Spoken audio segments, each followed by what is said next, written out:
ভারত বনাম বাংলাদেশ প্রথম match champions ট্রফির এই দিয়ে আমরা আমাদের চ্যাম্পিয়ন্স ট্রফির যাত্রা শুরু করলাম।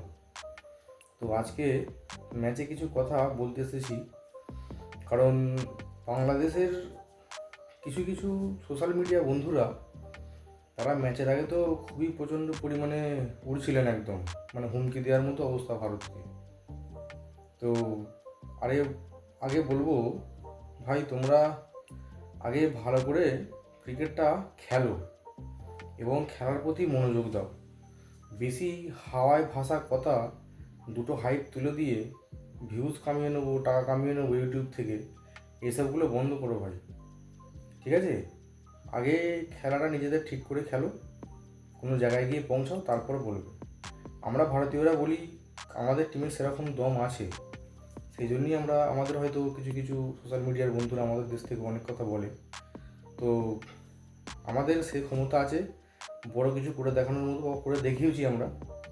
তো আজকে কথাগুলো কেন বলছি, বলা উচিত হচ্ছে কি ঠিক আমি জানি না, তবে তবু বলছি, কারণ খেলার আগে থেকেই বাংলাদেশি বন্ধুরা যে হারে হাইপ তুলেছিলেন সোশ্যাল মিডিয়া প্ল্যাটফর্মে, তো সেই কারণেই কথাগুলো আজ বলতে হচ্ছে। কারণ আজকের ম্যাচটা একতরফাই বলবো, কারণ আজকের ম্যাচ হিসাব মতো দেখতে গেলে যে বাংলাদেশে খুব ফাইট দিয়েছেন বা কিছু করেছেন সেটা কিছু বলবো না, কারণ আজকের আউটফিল্ড মাঠের স্লো এবং তার সাথে উইকেটও স্লো ছিল। সেই কারণেই এই রানটা আমাদের তুলতে একটু ওভার বেশি লেগে গেছে। নইলে কিন্তু হিসাব মতো ভারতীয় ব্যাটসম্যানদের ঘরে বর্তমান পরিস্থিতিতে 42 ওভার বা 46 ওভারে 229 রান চেস করতে হবে, এটা আমরা মানে আজ থেকে কিছুদিন আগে পর্যন্ত এটা আমরা ভুলে গেছি করা। কারণ হচ্ছে এখন আমরা এসব রান চেস করতে গেলে মিনিমাম 30 ওভারে আমরা রানটা করে ফেলার কথা হিসাব মতো, কিন্তু সেটি পিচের কারণে বা আউটফিল্ডের কারণে আমাদের আজকের ব্যাটসম্যানদের একটুখানি স্ট্রাগল করতে হয়েছে সামান্য। তো এটার ব্যাপার নয়। তো আজকের ম্যাচে বাংলাদেশ টসে জিতে ওনাদের ক্যাপ্টেন নাজমুল হোসেন শান্ত টসে জিতে ব্যাট করেছেন। 49.4 বলেতেই বা 49.4 ওভারে অল উইকেট হয়ে গেছেন মাত্র 228 রান করে। এবং তবে হ্যাঁ, আজ এটুকু বলতে পারি, বাংলাদেশ কিন্তু আজকে আমরা এটাই ভেবেছিলাম যে বাংলাদেশ আজ ট্রিপল ডিজিট ক্রস করতে পারবে না, ঠিক আছে? কিন্তু যাকে ওনাদের তৌহিদ হৃদয় এবং জাকের আলী, দুজন ব্যাটসম্যান খুবই ভালো পার্টনারশিপ করে ম্যাচটিকে একটা ভালো প্ল্যাটফর্মে নিয়ে গেছে। তবে দুটো ব্যাটসম্যানের প্রশংসা অবশ্যই প্রাপ্য, কারণ যে পরিস্থিতি থেকে ওনারা ম্যাচটাকে নিয়ে গেছেন। তবে হ্যাঁ, এর জন্য আবার প্রাপ্য আমাদের মিস্টার হিডিম্যানকেও দিতে হবে, বা হার্দিক পান্ডে, কুম্ফু পান্ডে, হ্যাঁ এনাদেরও অবদান আছে আজকের ম্যাচেতে। খুব বাজে ফিল্ডিং হয়েছে। এবং আরেকজন আমাদের বোলার আকসার প্যাটেল, আজকে তিনি ইতিহাসের সাক্ষী থেকেও ওই জায়গা থেকে ফিরে এসেছেন, কারণ হ্যাট্রিক বল ছিল যে বলটা, সেই বলেতে রোহিত শর্মার হাতে ক্যাচ যায়, রোহিত শর্মা কিন্তু ক্যাচটি স্লিপে ড্রপ করে দেন, আমরা দেখেছি।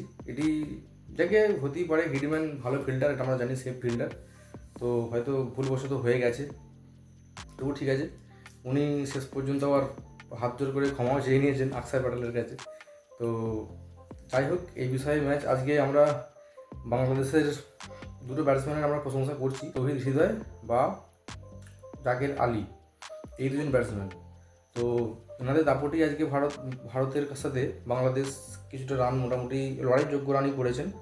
তবে আজকে ম্যাচে বাংলাদেশের প্লেয়ারদের অবস্থা খুবই করুণ দেখলাম, বিশেষ করে তানজিন হাসান ওনাদের যে ফাস্ট বোলার, আজ খুবই অসহায় লাগছিল বেচারাকে, ঠিক আছে? খুবই অসহায় লাগছিল। আমাদের ক্রিকেটের রাজকুমার শুভমান গিল আজকের পুরো নয়, গুল ঝেড়ে দিয়েছে একদম ওকে। তো আজকে আমাদের শুভমান গিল, ক্রিকেটের রাজপুত্র যাকে বলা হয় এখন, খুবই সুন্দর একটা নক প্রথম ম্যাচেই। এবং এটি হচ্ছে শুভমান গিলের প্রথম আইসিসি কোনো টুর্নামেন্টে ফার্স্ট সেঞ্চুরি। এর আগেও সেঞ্চুরি আছে, কিন্তু আইসিসি টুর্নামেন্টেই প্রথম সেঞ্চুরি পেলেন তিনি। তবে আজকে শুভমান গিল অসাধারণ একটা খেলা খেলেছেন এবং খুব শান্ত ধীর স্থির মেজাজেই নিজে খেলাটাকে দায়িত্ব নিয়ে একদম শেষ পর্যন্ত নিজে সেঞ্চুরিও করেছেন, টিমকে জিতিয়েও মাঠ ছেড়েছেন। খুবই ভালো লাগলো এবং এটি খুব প্রশংসনীয়। শুভমান গিল।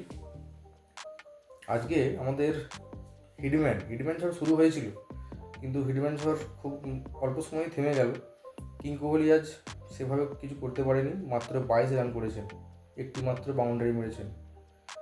আর আজকে আমি বিশেষ করে শ্রেয়াস আয়ার এবং আমাদের অক্ষর প্যাটেল, এই দুজন ব্যাটসম্যানকে আমি দর্শক বলবেন আপনারা, কারণ হচ্ছে যে আজকের এই ম্যাচের পরিস্থিতি যে পজিশনে ছিল, সেখান থেকে শ্রেয়াস আয়ার এবং অক্ষর প্যাটেল অতক্ষণ ডাগ আউটে বসে নিজেরা খেলাটা উপভোগ করেছিলেন সামনে থেকে। আমরা দর্শকরা টিভিতে খেলা দেখে যতটুকু অনুভব করতে পেরেছি যে আজকের পিচ খুবই স্লো, ব্যাটে বল আসছে না, মানে ব্যাটসম্যান হিট করতে চাইছে, বল ঠিকঠাক ব্যাটের সাথে কানেক্ট হচ্ছে না।